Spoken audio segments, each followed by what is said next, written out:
పట్టుకోండి.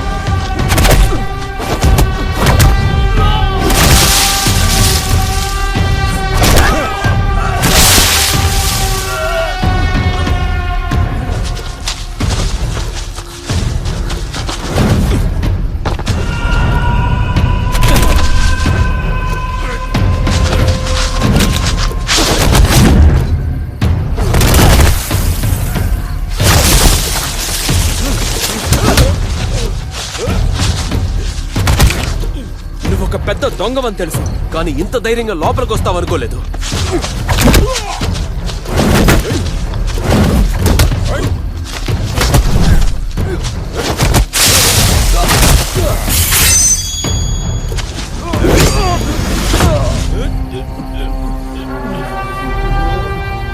చనిపోయిన పప్పు కురుపన్ కొడుకువి కదా నువ్వు? అవునరా, పప్పు కురుపుని కొడుకునే.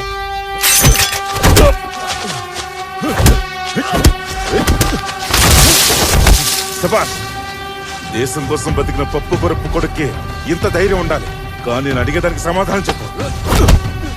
ఆ రోజు నీ తండ్రి తల నరికిన తక్కువ జాతి వాళ్ళని ఏమీ చేయని ఆ రాజ కుటుంబానికి విశ్వాసంగా ఎందుకుంటున్నావు?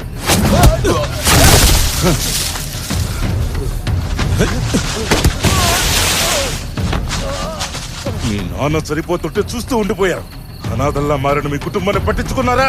పసిబిడ్డల్లో ఉన్న నిన్ను మీ చెల్లిని పెంచడానికి మీ అమ్మ ఆ రోజు ఎన్ని కష్టాలు పడిందో మా నాన్న నాతో చెప్పారు. దొంగవి నువ్వు నాకు ఉపదేశాలు ఇస్తావా?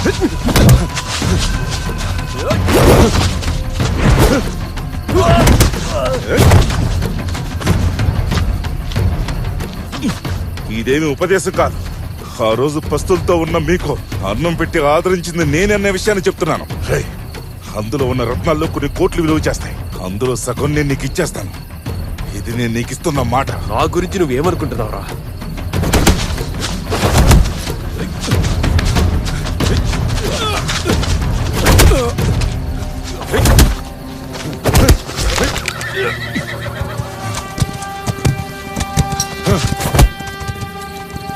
వద్దు, మీ అమ్మ చెల్లెల మీద ఒట్టేసి మరీ చెప్తున్నాను.